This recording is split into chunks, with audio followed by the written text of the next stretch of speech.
मैथिलानी स्वर में अहाँ सबके स्वागत अछि। अहाँ सब ले एगोटे बियाह गीत लऽ कऽ एलहुँ हन। बेटी कुमार निवेदन हुनकासँ जे एखन तक चैनल के सब्सक्राइब नहीं केलहुँ हन ओ अवश्य करू। गीत नीक लागे तऽ लाइक कमेंट सेहो करी। आओर सुनै छी।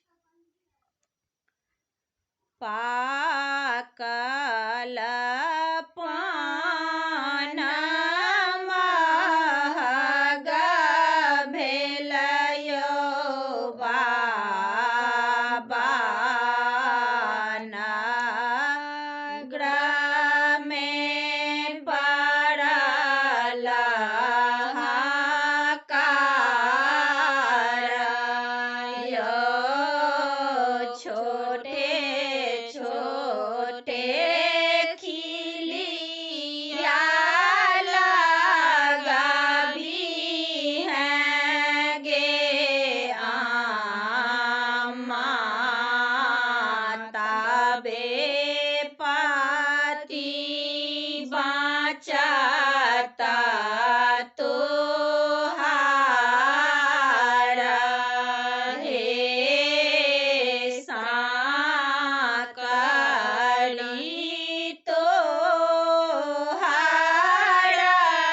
गलिया गे आमा साकरी तोहार दुआर हे साकरी तोहार आंगना गे आमा कोना पति बाँचता तोहार हे कहाँ माँ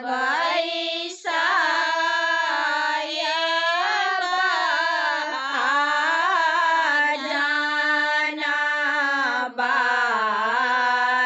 बाजाना कहाँ माँ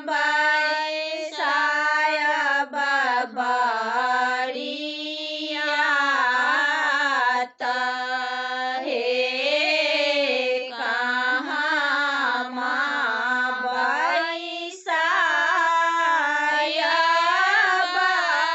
दुल्हा